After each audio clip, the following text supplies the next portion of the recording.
The question everyone keeps asking is simple. Could Bugatti actually take Matt Armstrong and FXG to court over the Chiron rebuild? And if they could, would they?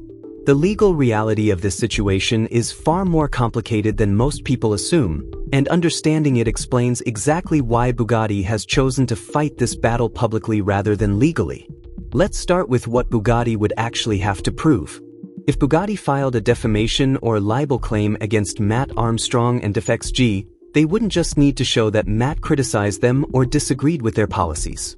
They would need to demonstrate that Matt and FXG deliberately spread false information with the specific intent to damage Bugatti's reputation. That is an extraordinarily high legal standard. Matt didn't just make claims, he documented everything on camera.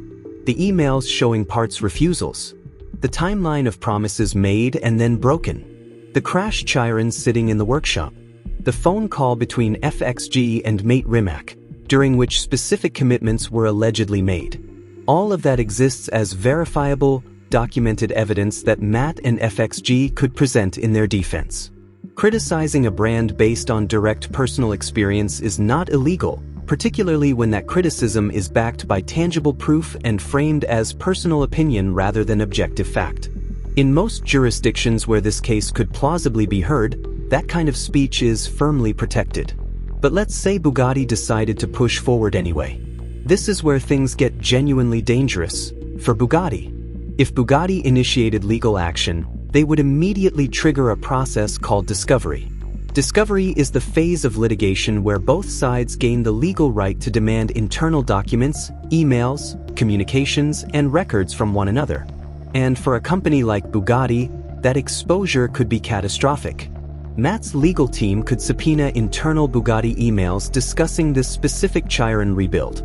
They could request communications between executives about parts refusal policies, engineering assessments of the damaged car, and records of exactly what mate Rimac said to FXG during their phone call. They could demand documentation of Bugatti's repair pricing structures and internal discussions about how the brand handles, or deliberately limits, independent repair work. No luxury automaker wants that level of scrutiny. The things companies say privately about customers, pricing strategies, and competitive positioning are almost always very different from their polished public messaging. If Bugatti's internal emails revealed executives discussing how to block independent rebuilds in order to protect service center revenue, or if internal communications showed that safety arguments were being used primarily as a justification for brand control rather than out of genuine technical concern, that discovery would be devastating. Not just to this case, but to Bugatti's broader reputation for years to come. So even setting aside whether Bugatti could win, and that's far from guaranteed, the simple act of filing a lawsuit would expose them to risks they almost certainly don't want to take. Now consider the public relations dimension, because it's equally important. Suing a popular YouTuber with millions of subscribers, a man who is attempting to repair a car he legitimately purchased and owns, creates an immediate and powerful narrative. A billion-dollar luxury corporation trying to silence an independent builder through legal intimidation. Matt becomes the underdog. Bugatti becomes the villain. That is precisely the kind of story that spreads across every automotive publication, every enthusiast forum, and every mainstream news outlet that covers consumer rights. The right to repair movement, which is already gaining serious legislative momentum in the United States, the United Kingdom, and across Europe, would rally around Matt as a symbol of exactly what critics say is wrong with manufacturer gatekeeping. The media coverage wouldn't be about Bugatti's safety standards or engineering expertise. It would be about a corporation suing a customer for having the audacity to talk about his experience. And here's the critical point. Even if Bugatti won in court, they would lose in public. A favorable court ruling doesn't change the perception that Bugatti blocked legitimate repairs through parts refusal. It simply adds the phrase, "and then they sued someone for talking about it," to that narrative. Legal victory and reputational damage can absolutely coexist, and in this case, they almost certainly would. There's also the question of where a lawsuit would even be heard, and this is a complication that's often overlooked. Matt Armstrong is based in the United Kingdom. FXG operates out of the United States. Bugatti is headquartered in France but owned by Bugatti Rimac, which has significant operations in Croatia. The Chiron rebuild itself is taking place in Miami, Florida.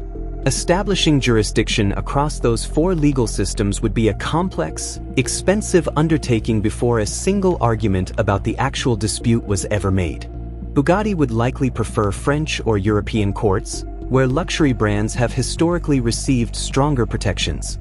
Matt and FXG would likely prefer courts in the UK or the US, where free speech protections are more robust and consumer rights are more firmly established.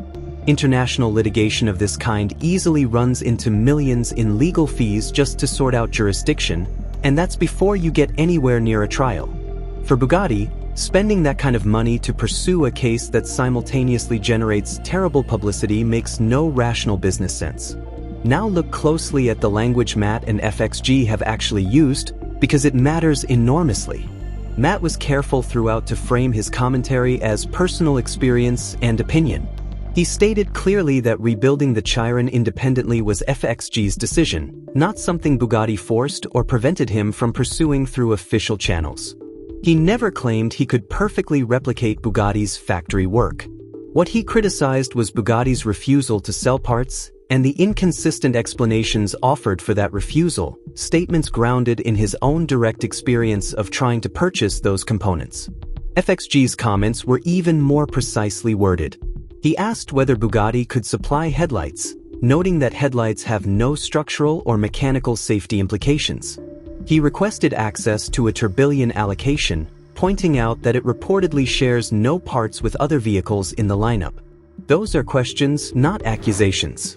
They highlight apparent inconsistencies in Bugatti's stated position without making definitive claims of misconduct. From a legal standpoint, asking questions and expressing opinions based on documented personal experience is extraordinarily difficult to challenge in court. This is exactly why Bugatti responded the way they did, through Mate Rimac's Instagram video rather than through a legal filing. A CEO video carries real advantages. It allows Bugatti to present their side of the story, explain their reasoning, and attempt to shape the narrative in the court of public opinion, all without the risks, costs, and unpredictability of actual litigation. If that video persuades a meaningful portion of viewers that Bugatti's position is reasonable and safety-driven, that's a meaningful win with essentially no legal downside. Rimac's video framed everything around safety concerns and testing standards, positioning Bugatti as the responsible party protecting customers and future owners from the dangers of improperly rebuilt cars. That is a carefully constructed PR strategy. But here's the thing. In a courtroom, it would need to be much more than a strategy. Bugatti would be required to prove, with documented evidence, that safety is the actual reason for their parts refusal, not merely the most convenient public justification. If their internal communications told a different story, that proof would be extremely difficult to produce. So let's be direct about what the most likely outcome of a lawsuit would actually look like. The moment Bugatti filed, the public backlash would begin. They would immediately be framed as a powerful corporation using legal intimidation to silence a customer's legitimate criticism. The Streisand effect, where attempts to suppress information end up dramatically amplifying it, would guarantee that more people heard about this Chiron rebuild than would ever have found it through YouTube's algorithm alone. Discovery requests would follow almost immediately. Matt's legal team would subpoena every internal communication related to this case, forcing disclosures that Bugatti has every reason to want kept private. And the case would almost certainly never reach trial.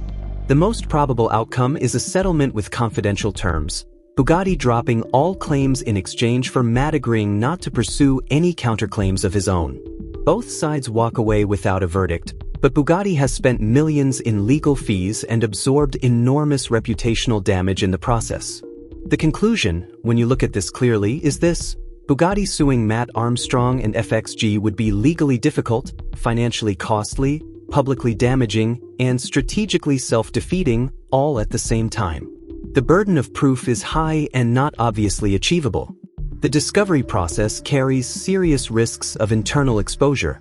The international jurisdiction question alone would be a prolonged and expensive battle. And the public relations consequences of suing a YouTuber over an independent car repair would actively undermine the very brand image Bugatti is trying to protect.